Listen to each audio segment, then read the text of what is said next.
അങ്ങനെ അവസാനം യുദ്ധത്തിൽ നിന്ന് പിന്മാറുന്നു, ഗത്യന്തരമില്ലാതെ അടിയറവ് പറയുന്നു.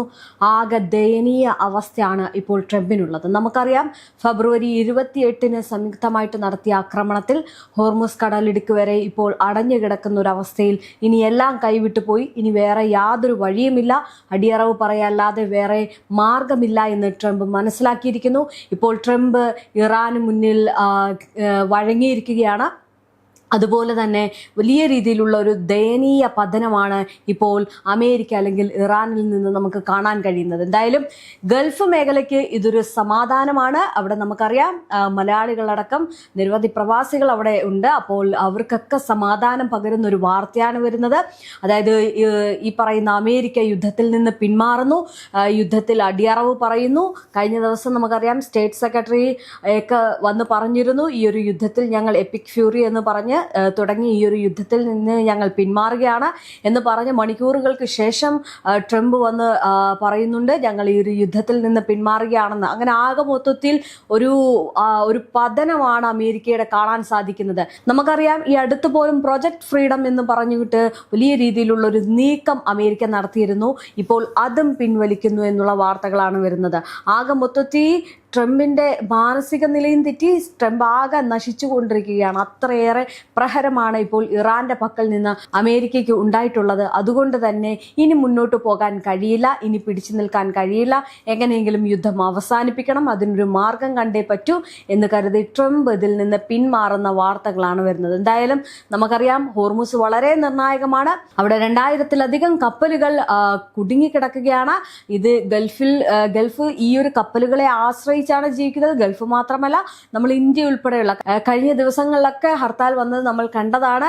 എണ്ണ വാതക ഈ വാണിജ്യവാതകത്തിൻ്റെയൊക്കെ വിലക്കയറ്റം വല്ലാത്ത രീതിയിൽ തന്നെ ജനങ്ങളെയൊക്കെ ബാധിച്ചിരുന്നു.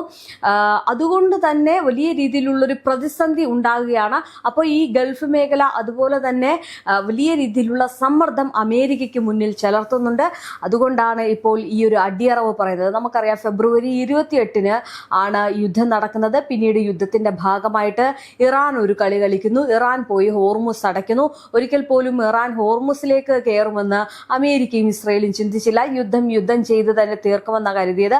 പക്ഷേ ഹോർമുസിനെ കണക്കിലെടുത്ത് ഇറാൻ നടത്തിയത് ഒരു നിർണായക കളിയായിരുന്നു. ഇറാന്റെ ഒരു ബുദ്ധി എന്ന് പറയുന്നത് അപാരമാണെന്ന് പറയേണ്ടി വരും. കാരണം യുദ്ധം ചെയ്ത് ജയിക്കുന്നതിലുപരി എങ്ങനെ അവരെ സമ്മർദ്ദത്തിലാക്കാം, എങ്ങനെ ഈ ഒരു പ്രതിസന്ധിനെ ഇവർ കൂടി മനസ്സിലാക്കാം എന്ന രീതിയിലേക്ക് ഹോർമുസ് അടയ്ക്കുന്നു. അങ്ങനെ ഹോർമുസ് അടയ്ക്കുന്നതിലൂടെ പല രാജ്യങ്ങളും പ്രതിസന്ധിയിലാകുന്നു. എന്തിനേറെ പറയുന്നത്, ഞാൻ നേരത്തെ പറഞ്ഞതുപോലെ തന്നെ കഴിഞ്ഞ ദിവസം ഹർത്താലൊക്കെ നടന്നില്ലേ. അപ്പോൾ വലിയ രീതിയിലുള്ള ഇന്ത്യയിലുള്ള 140 കോടി ജനങ്ങൾക്ക് വലിയ രീതിയിലുള്ള പ്രതിസന്ധി ഉണ്ടാക്കുന്നു. ഈ വാണിജ്യവാതകത്തിന്റെ വില കൂടുന്നത്, അതുപോലെ തന്നെ എണ്ണ ലഭ്യമാവാത്ത, അങ്ങനെ വലിയ രീതിയിലുള്ള ഒരു പ്രശ്നമാണ് ആ ഒരു ഹോർമുസ് അടച്ചതിലൂടെ ഉണ്ടായത്. ഇപ്പോൾ ആ ഒരു ഹോർമുസ് തുറക്കുന്നു എന്നുള്ള വാർത്ത വളരെയധികം ഈ ഗൾഫ് മേഖലയും ഇന്ത്യ പോലുള്ള മറ്റു രാജ്യങ്ങളെയും ഇതിനെ ആശ്രയിക്കുന്ന രാജ്യങ്ങളെയും വലിയ രീതിയിലുള്ള ഒരു സന്തോഷം നൽകുന്ന ഒരു വാർത്തയായിട്ട് ഇതിനെ കണക്കാക്കാം. എന്തായാലും അമേരിക്കയുടെ 14 ആവശ്യങ്ങൾ ഇറാൻ അംഗീകരിച്ചു എന്നാണ് ഈ ട്രംപ് പറയുന്നത്. ചർച്ച സന്തോഷകരമായിട്ടാണ് നടത്തിയത്.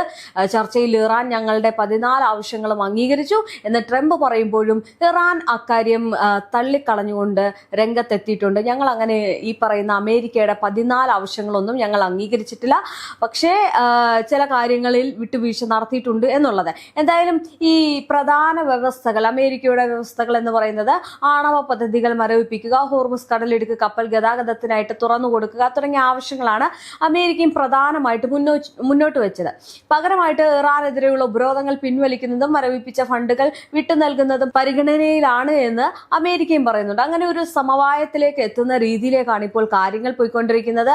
ഇറാനെ സംബന്ധിച്ചിടത്തോളം ഇറാന്റെ നിലപാടിൽ നിന്ന് പിന്മാറുകയില്ല. ആ ഒരു പിന്മാറ്റം ഇല്ലാത്തത് കൊണ്ട് തന്നെ അമേരിക്കയ്ക്ക് ഇവിടെ അടിയറവ് പറയുകയല്ലാതെ മറ്റു മാർഗമില്ല. യുദ്ധം ചെയ്ത് ജയിക്കാം എന്ന് കരുതി അമേരിക്കയുടെ സാമ്പത്തിക അടിത്തട്ട് പോലും ഇളക്കുന്ന, അല്ലെങ്കിൽ ഈ ഗൾഫ് മേഖലകളൊക്കെ ഇത്രയും സമ്മർദ്ദം ചെലുത്തുന്ന ഒരു രീതിയിലേക്ക് യുദ്ധത്തെ കൊണ്ടുപോകാൻ കഴിയുമെന്ന് അമേരിക്ക സ്വപ്നത്തിൽ പോലും വിചാരിച്ചിട്ടുണ്ടാകില്ല. കാരണം ആ ഒരു രീതിയിലേക്കാണ് ഇറാന്റെ പദ്ധതികൾ മുഴുവൻ നടന്നത്. ഒന്ന് ആലോചിച്ച് നോക്കിക്കേ, ഒരാൾ വടിവാളുമായിട്ട് ഇറാനുമായിട്ട് യുദ്ധം ചെയ്യാൻ വരുന്നു, അതേ വശത്ത് തന്നെ തിരിച്ച് വെടിവാളെടുക്കുന്നതിന് പകരം ഇവിടെ ഇറാൻ സ്വീകരിച്ചിരിക്കുന്നതെന്ന് പറയുന്നത് ചില നയതന്ത്രപരമായിട്ടുള്ള കാര്യങ്ങളാണ്. ഒന്ന് നമുക്കറിയാം, അവരുടെ സൈബർ എന്ന് പറയുന്നത് നമ്മൾ കഴിഞ്ഞ ദിവസം പോലും അതിനെപ്പറ്റി പറഞ്ഞതാണ്.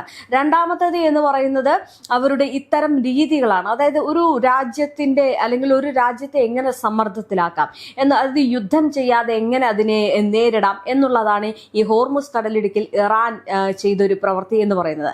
എന്തായാലും ഇരു രാജ്യങ്ങളും തമ്മിലുള്ള ചർച്ചകൾക്ക് മധ്യസ്ഥത വഹിക്കുന്നത് ചൈന ആകാൻ സാധ്യതയുണ്ട് എന്ന് ചില കോണുകളിൽ നിന്ന് ഈ പാശ്ചാത്യ മാധ്യമങ്ങളൊക്കെ റിപ്പോർട്ട് ചെയ്യുന്നുണ്ട്. എന്തായാലും ഇറാന്റെ ഔദ്യോഗിക പ്രതികരണം ഉടൻ തന്നെ ഉണ്ടാകുമെന്നാണ് കരുതപ്പെടുന്നത്. പക്ഷെ അവിടെ പാശ്ചാത്യ മാധ്യമങ്ങൾ പറയുന്നതനുസരിച്ച്, അതായത് ഈ അമേരിക്ക പറഞ്ഞല്ലോ 14 ആവശ്യങ്ങൾ അവർ ഈ ഇറാൻ സ്വീകരിച്ചു, ഇറാൻ അതിൽ ശരി പറഞ്ഞു എന്ന് പറയുമ്പോഴും അവിടുത്തെ പാശ്ചാത്യ മാധ്യമങ്ങൾ അവരുടെ ചാനലുകളിൽ BBC, റോയിട്ടേഴ്സ് ഉൾപ്പെടെയുള്ള ചാനലുകൾ പറയുന്നതനുസരിച്ച് നോക്കുകയാണെങ്കിൽ ഈ ഒരു നീക്കം, അമേരിക്ക പറഞ്ഞ 14 ആവശ്യങ്ങൾ ഇറാൻ അതിന് എസ് പറയും എന്നുള്ള ഒരു നീക്കം നടക്കത്തില്ല.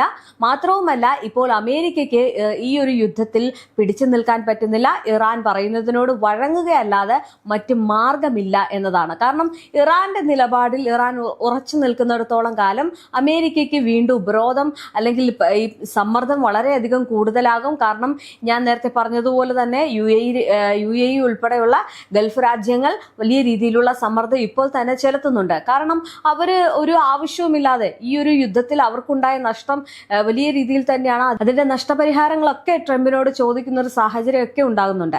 എന്തായാലും ഒരുപാട് കാര്യങ്ങൾ ചോദിച്ചു, എന്നാൽ ഇറാൻ അത്തരം ഒരുപാട് കാര്യങ്ങൾക്കൊന്നും വഴങ്ങാൻ നിന്നില്ല. എന്നാൽ യുറേനിയത്തിന്റെ കാര്യത്തിൽ ഇറാൻ കുറച്ച് വിട്ടുവീഴ്ച ചെയ്തു എന്നുള്ളതാണ്. ഇനി ഹോർമുസ് അതുകൊണ്ട് തന്നെയാണ് തുറക്കുന്നത്. ഇത് വലിയ സന്തോഷം നൽകുന്ന കാര്യമാണ്. ഇന്ത്യയെ സംബന്ധിച്ചിടത്തോളം വലിയ രീതിയിലുള്ള ഒരു സമാധാനമുണ്ട്. അവിടെ മറ്റൊരു എടുത്തു പറയേണ്ട കാര്യം എന്ന് പറയുന്നത്, ഇന്ത്യയൊക്കെ ഏറ്റവും കൂടുതൽ സന്തോഷിപ്പിക്കുന്ന ഒരു വാർത്ത എന്ന് പറയുന്നത് എണ്ണ വില താഴുന്നു എന്നുള്ളതാണ്. അതായത് ബാരലിന് 126 വരെ എത്തിയിരുന്നു, ഇപ്പോൾ 100-ന് താഴേക്ക് അത് വന്നിരിക്കുന്നു എന്നുള്ളത് വളരെ ആശ്വാസം നൽകുന്ന ഒരു കാര്യമാണ്. എന്തായാലും ഇതിനിടയിൽ പാകിസ്ഥാനുണ്ട്. പാകിസ്ഥാൻ മധ്യസ്ഥത വഹിക്കാൻ വീണ്ടും രംഗത്തെത്തുന്നുണ്ട്. പലതവണ പരാജയപ്പെട്ടതാണ്. പക്ഷെ എങ്ങനെയെങ്കിലും ഈ രണ്ട് രാജ്യങ്ങളെ ഒന്നിപ്പിച്ചുകൊണ്ട് അവിടെ വലിയ രീതിയിലുള്ളൊരു നീക്കം, ഞങ്ങൾ കാരണമാണ് ഇത് നടന്നത് എന്ന് വരുത്തി തീർക്കാൻ വേണ്ടി പാകിസ്ഥാൻ പല പണിയും നോക്കുന്നുണ്ട്. എന്തായാലും ഇത്തരം ചർച്ചകളൊക്കെ നടക്കുമ്പോൾ, ഈ വഴങ്ങലുകളൊക്കെ നടക്കുമ്പോൾ അത് എത്രത്തോളമായിരിക്കും നിലവിൽ വരിക എന്നത് കണ്ടു തന്നെ അറിയണം. എന്തായാലും US ഇറാൻ സംഘർഷം അവസാനിച്ചതായിട്ട് ട്രംപ് ഭരണകൂടം കോൺഗ്രസിനെ അറിയിച്ചിട്ടുണ്ട്. ഫെബ്രുവരി 28-ന് ആരംഭിച്ച ഈ ഒരു യുദ്ധം ഈ ഭരണകൂടത്തിനോട് പറഞ്ഞിരിക്കുന്നത്, ട്രംപ് ഞങ്ങളത് അവസാനിപ്പിച്ചിരിക്കുന്നു. എപ്പിക് ഫ്യൂറി എന്ന് പറയുന്ന ആ ഒരു പദ്ധതി അല്ലെങ്കിൽ ആ ഒരു യുദ്ധം ഞങ്ങൾ അവസാനിപ്പിച്ചിരിക്കുന്നു. മാത്രമല്ല അതുപോലെ തന്നെ ഇപ്പോൾ പ്രൊജക്ട് ഫ്രീഡം എന്ന് പറയുന്ന രീതിയിലുള്ള പദ്ധതി ഞങ്ങൾ അവസാനിപ്പിച്ചിരിക്കുന്നു എന്നാണ് ട്രംപ് പറയുന്നത്. എന്തായാലും എല്ലാ ഉപരോധങ്ങളും ഒന്നും നീക്കിയിട്ടില്ല. പക്ഷേ ഇത്തരം രീതിയിൽ തന്നെ കാര്യങ്ങൾ പോകുന്നുണ്ട് എന്നതാണ്. എന്തായാലും റഷ്യ ഉൾപ്പെടെയുള്ള ചില രാജ്യങ്ങൾക്ക് എണ്ണയുമായിട്ട് ബന്ധപ്പെട്ട ഉപരോധങ്ങളിൽ ട്രംപ് ഇളവ് അനുവദിച്ചിട്ടുണ്ട്. എന്തായാലും ഇറാനുമേൽ ഇപ്പോഴും കർശനമായിട്ടുള്ള ഉപരോധങ്ങൾ തുടരുന്നുണ്ട് എന്നാണ് റിപ്പോർട്ടുകൾ സൂചിപ്പിക്കുന്നത്. യുദ്ധം തീരുന്നു എന്ന് പറയുന്നുണ്ടെങ്കിലും മേഖലയിൽ അമേരിക്കൻ സൈനിക വിന്യാസം നിരീക്ഷണവും തുടരുകയാണ്. ഇറാനുമായിട്ടുള്ള ചർച്ചകളിൽ വലിയ പുരോഗതി ഉണ്ടെന്നും ഉടൻ അവസാനിക്കുമെന്നും പ്രസിഡന്റ് ഡൊണാൾഡ് ട്രംപ് പ്രത്യാശ പ്രകടിപ്പിക്കുന്നുണ്ട്. കരാറിൽ എത്തിയില്ല എന്നുണ്ടെങ്കിൽ ബോംബിംഗ് പുനരാരംഭിക്കുമെന്നുള്ള മുന്നറിയിപ്പും അദ്ദേഹം നൽകുന്നുണ്ട്. പക്ഷേ ഇതൊക്കെ പറയുമ്പോഴും നമുക്കറിയാം, യുദ്ധം ഞങ്ങൾ ഇപ്പോൾ തുടങ്ങും, ഇപ്പോൾ വെടിവെക്കും, ഇപ്പോൾ ആക്രമണം ആരംഭിക്കും എന്ന് പറഞ്ഞിട്ട് യാതൊരു തരത്തിലുള്ള സംഭവങ്ങളും അമേരിക്കയുടെ ഭാഗത്ത് നിന്ന് ഈ ഒരു ആഴ്ചകളിൽ അല്ലെങ്കിൽ ഈ 2 ആഴ്ചകളിൽ നടന്നിട്ടില്ല എന്ന് വേണം പറയാൻ. കാരണം വെടിനിർത്തൽ നീട്ടുന്നത് എപ്പോഴും ട്രംപാണ്. ട്രംപിന് ഈ യുദ്ധത്തിലേക്ക് ഇറങ്ങിത്തിരിക്കാൻ വളരെ ഭയമാണ്. ആ ഭയം മൂലമാണ് വെല്ലുവിളികൾ മാത്രം നടത്തി കുറച്ച് ഒതുങ്ങി വീണ്ടും പോകുന്നത്.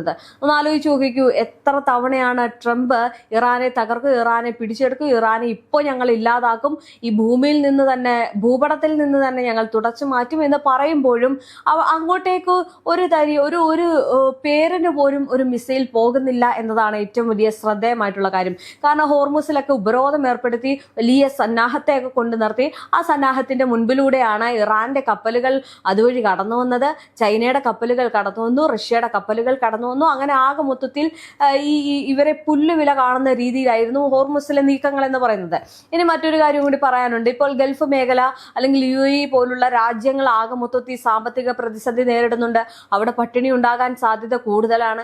കാരണം ഈ ഹോർമുസിൽ ഈ അമേരിക്ക ഇങ്ങനെ നിൽക്കുന്നത് കാരണം ഈ 80% ഫുഡിനെ ആശ്രയിച്ചാണ് ഈ ഗൾഫ് മേഖലകളൊക്കെ ഉള്ളത്. മാത്രമല്ല ആ കപ്പലുകളിലെ ചരക്കുകൾ വന്നാൽ മാത്രമേ അവരുടെ ദൈനംദിന ജീവിത കാര്യങ്ങൾ നടക്കത്തുള്ളൂ. ഇന്ന് ഇന്ത്യ ഉൾപ്പെടെയുള്ള പ്രശ്നം നേരിടുന്നതും അതാണ്. എണ്ണ ഇറക്കുമതി, അതുപോലെ തന്നെ വാണിജ്യവാതകത്തിൻ്റെയൊക്കെ വലിയ രീതിയിലുള്ള പ്രതിസന്ധി രാജ്യത്ത് നേരിടുന്ന ഒരു സാഹചര്യം ഉണ്ടായിരുന്നു.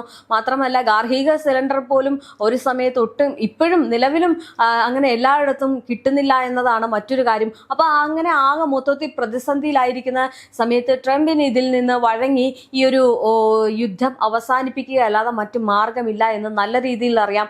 അതുകൊണ്ടാണ് ഈ ലോകത്തോട് പൊള്ളയായിട്ടുള്ളൊരു കാര്യം വിളിച്ചു പറഞ്ഞിട്ട് മറു സൈഡിൽ ഇറാന്റെ കാല് പിടിച്ച് ഇറാന്റെ മുന്നിൽ വഴങ്ങുന്ന അമേരിക്കയെ കാണാൻ സാധിക്കുന്നത്.